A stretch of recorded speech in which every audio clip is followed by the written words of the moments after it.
और वहीं ब्रिटेन का प्रधानमंत्री बनने के बाद ऋषि सुनक ने अपना कार्यभार संभाल लिया। ये आपको जानकारी दे दें कि भारतीय मूल के ब्रिटिश नागरिक हैं ऋषि सुनक, और अब ऋषि सुनक कार्यभार संभालने के बाद अपनी कैबिनेट के नामों को यानी कि सदस्यों का नाम फाइनल करने में जुटे हुए हैं। और साथ ही ये भी आपको जानकारी दे दें कि परमाणु मिसाइलों के ट्रिगर की कमांड भी अपने हाथ में ऋषि सुनक ने ले ली है।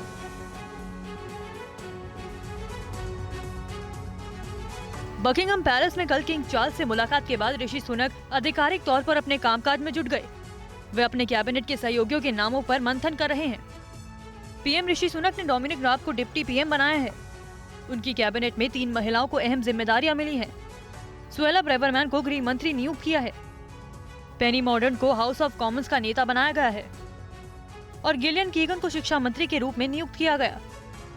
सुएला ब्रेवरमैन को लिज ट्रस की कैबिनेट से गृह मंत्री पद से इस्तीफा देने के 1 हफ्ते से भी कम समय के बाद दोबारा वही पद और जिम्मेदारी निभाने के लिए नियुक्त किया गया।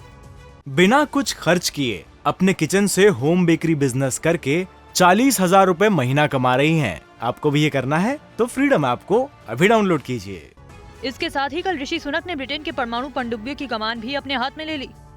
उन्होंने परमाणु मिसाइलों वाली 4 पनडुब्बियों के कमांडरों को पत्र लिखा है। ब्रिटेन में इसे लेटर ऑफ लास्ट रिजॉर्ट कहा जाता है। इस लेटर के बाद बस एक इशारे मिलते ही परमाणु हमला कर सकती हैं। ब्रिटिश सेना के पास ट्राइडेंट परमाणु मिसाइलों से लैस 4 बेहतरीन पनडुब्बियां हैं, जिनमें से एक नॉर्थ अटलांटिक महासागर में हमेशा तैनात रहती है। तो भारतीय मूल के ऋषि सुनक के सामने सबसे बड़ी चुनौती ब्रिटेन की डूबती इकोनॉमी को बचाने की है, और वो इसे अच्छी तरह से जानते भी हैं। कल जब वो मीडिया के सामने आए तो उन्होंने सबसे पहले चुनौतियों की ही बात की। भारतीय मूल के ऋषि सुनक 2015 में 35 साल की उम्र में ब्रिटेन की राजनीति में आए। वित्त मंत्री का पद संभाला और अब महज 7 साल के भीतर पीएम की कुर्सी पर बैठ गए हैं। सुनक ऐसे वक्त में ब्रिटेन की बागडोर संभालने जा रहे हैं जब उसकी इकोनॉमी डूबी हुई है। ऋषि सुनक भी जानते हैं कि उनके सामने क्या चैलेंज है। कल जब वो मीडिया के सामने आए तो उन्होंने सबसे पहले चुनौतियों की ही बात की। उन्होंने वादा किया कि वे सभी चुनौतियों से पूरी निष्ठा के साथ निपटेंगे। पिछले समय में जो गलतियाँ की गई थी उनका सुधार किया जाएगा। I will place economic stability and confidence at the heart of this government's agenda. This will mean difficult decisions to come. But you saw me during COVID doing everything I could to protect people and businesses with schemes like furlough. रूस Ukraine युद्ध के चलते Britain ऊर्जा संकट से जूझ रहा है। वहाँ की तेल गैस सप्लाई पर असर पड़ा है। ब्रिटेन में एनर्जी की कीमत 3 गुना बढ़ी है और जनता महंगाई से परेशान है। और साथ ही ये भी आपको बताया कि ऋषि सुनक उस देश के प्रधानमंत्री बने हैं जिस देश ने भारत पर 200 सालों तक राज किया। भले ही ऋषि सुनक वेस्टर्न कपड़े पहनते हो, भले ही ऋषि सुनक अंग्रेजी बोलते हो, लेकिन वो संस्कारों से भारतीय। आप देखिए,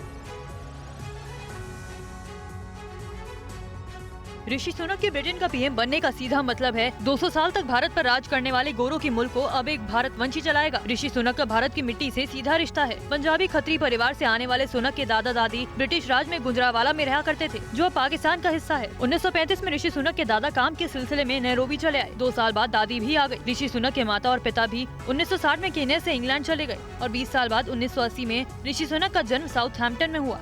ऋषि सुनक ने खुद को हिंदू और भारतीय दिखाने से कभी परहेज नहीं किया। 2020 में उन्होंने भगवत गीता पर हाथ रखकर वित्त मंत्री पद की शपथ ली और कहा था, मैं ब्रिटेन का नागरिक हूँ लेकिन मेरा धर्म हिंदू है। भारत मेरी धार्मिक और सांस्कृतिक विरासत है। मैं गर्व से कह सकता हूँ कि मैं एक हिंदू हूँ और हिंदू होना ही मेरी पहचान है। शादी की बात आई तो भी ऋषि सुनक अपनी जड़ों से जुड़े रहे। उन्होंने भारतीय मूल की अक्षता मूर्ति से शादी की। अक्षता मूर्ति इन्फोसिस के संस्थापक नारायण मूर्ति की बेटी है। सुनक के पीएम बनने से ब्रिटेन के हिंदुओं में जश्न का माहौल है। लंदन के श्री स्वामी नारायण मंदिर में हजारों लोग जमा हुए और दिवाली का जश्न मनाया। बिना कुछ खर्च किए अपने किचन से होम बेकरी बिजनेस करके 40,000 रुपए महीना कमा रही हैं। आपको भी ये करना है तो फ्रीडम ऐप को अभी डाउनलोड कीजिए।